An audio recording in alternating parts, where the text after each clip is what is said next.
Hello everyone, how are you all? Welcome to my channel Natural Biology and this is Shankar sir. In my previous class, I have completed about the complete structure of the alimentary canal, digestive tract from mouth to anus, okay, mouth, buccal cavity, pharynx, esophagus, stomach, okay, small intestine, large intestine and rectum anus, all the complete structure I have completed. Please watch that videos, okay, and this is a class about the structures which are associated with the digestive tract or alimentary canal are called digestive gland. Okay, what are these digestive glands? Gland is a group of tissue. Before going to start, okay, so please support my channel, subscribe the channel if you are watching for the first time and encourage me. Okay, right? Digestive glands. Any gland is a group of tissue which secretes some chemicals, okay, which helps in the digestion. So such group of tissues is known as gland and their secretions are called digestive juices, okay. So digestive juice. The chemicals which are present in the digestive juice which helps in digestion are called enzymes. Enzymes. Okay, so most probably these enzymes are secreted by which glands? Duct glands. Okay, exocrine glands. As we know that glands are three types: endocrine glands, exocrine glands, heterocrine glands. These glands having a small duct. We can see the duct here. For example, this is a gland. Okay, this is a gland. It is having a small tube. Duct is nothing but tube. The secretion of the chemical takes place here and it passes through this duct and release into here. So these duct, the glands which are having the duct are called exocrine glands, which do not have duct. They release their chemicals directly into blood circulation. Endocrine glands like thyroid, pituitary, okay, these are endocrine glands. Salivary glands, liver, these are exocrine glands. And there is a gland which have dual role, pancreas, which is called mixed gland, right? First we'll talk about digestive glands. Almost all the digestive glands are exocrine glands, okay? They having ducts, but except a few very small glands are present like salivary glands, small salivary glands, gastric glands, intestinal glands. They do not have duct, okay? Very small glands, but they are not endocrine glands. They are also exocrine glands only, right? The category, these glands of alimentary canal classified into two categories, okay, right. Elementary canal, extra elementary canal glands, they are not a part of alimentary canal, okay, so they are associated with the alimentary canal, okay, they present very close to the alimentary canal and helps in digestion, okay, they are not a part of alimentary canal. And alimentary canal glands, they are the part of alimentary canal present in the wall of the digestive tract. Okay, right. Yesterday in the last class I have explained about the different layers of the digestive tract like serosa, muscularis, submucosa and mucosa. Okay, in the mucosa most of the glands are present. Okay, right. So alimentary canal glands, extra alimentary canal glands and elementary canal glands. The example for extra alimentary canal glands are salivary glands, liver, pancreas. Whereas elementary canal gland present in the wall of the alimentary canal are called gastric glands and intestinal glands. So in this class we will discuss only about salivary glands. Okay, salivary glands.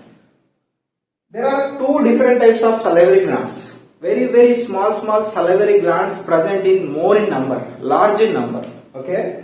So minor glands, minor salivary glands, okay, minor salivary glands larger in number like the lining of the total buccal cavity, okay. So labial, buccal, palatine, lingual, okay, labial, this upper lip, okay, lining of the lower lip, labial, okay, lower lip and lining of the tongue, surface of the tongue, total lining of the buccal cavity, okay, lining of the palate, okay, even palatine gland and lingual gland present in the tongue, total buccal cavity and the lower lip. So have very small in number and very small in size, larger in number, smaller in size, okay. So these also helps in the secretion of saliva. Okay, but their contribution is very little. The major salivary glands are three. How many? Three. Not three. Three pairs. Okay, three pairs. We remember. Okay, three pairs. So overall, if we talk about their number, six. Three pairs.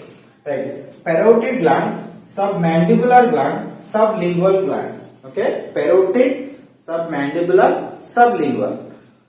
Let's see the location. This is the head region. Okay, where the parotid gland is present and submandibular, sublingual. First, we will talk about parotid gland. Okay, this gland. Parotid gland present. Okay, present where inferior to the ear. This is the ear region. Little down, inferior, and in front. Okay, anterior part of the ear. Okay, anterior to the ear and little down. So this is the region of parotid gland, and this parotid gland is the largest salivary gland.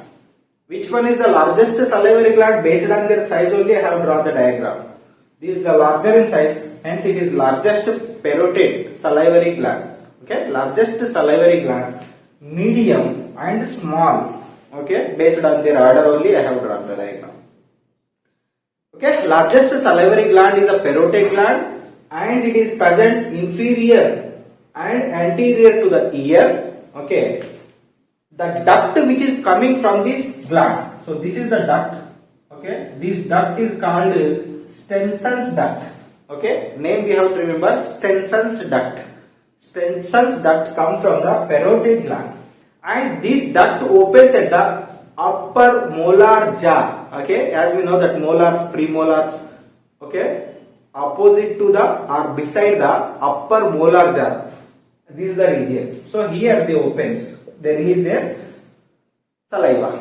More amount of saliva, major contribution of saliva is secreted by parotid glands only. And due to a viral infection called paramyxovirus, okay, causes the swelling of this parotid gland. So that disease is called mumps. Okay, mumps is the disease due to the swelling of parotid glands. Okay, it is due to a viral disease, paramyxovirus. Okay, I will write the name. Paramyxovirus. Okay, right. Come to the next, second large or medial salivary gland is the submandibular gland. It is also known as submaxillary gland. Okay, maxilla is nothing but upper jawbone, mandibule, lower jawbone. At the angle of these both bones is present. Hence it is called submandibular or submaxillary. Okay, the word sub means beside or below. Okay, at the angle of this mandible is present. Hence it is called submandibular gland or submaxillary gland. The duct which is coming from this gland, this is the duct. Okay, this duct is called Wharton's duct. Okay, what is the name? Wharton's duct. Okay, these are the medium salivary glands. Come to the last very small salivary gland, is nothing but sublingual gland. Sublingual gland. Lingua means tongue, present below the tongue. Sublingual gland. And the duct which is called as lingual duct or sublingual duct or duct of Rivinus. Duct of Rivinus. Sublingual duct or duct of Rivinus. So these are the three different types of salivary glands. These opens lateral sides of the frenulum. As you know, the tongue is connected with the buccal cavity frenulum. Beside the frenulum, that is the fold frenulum. Beside the frenulum, it is open, and it is open below the tongue.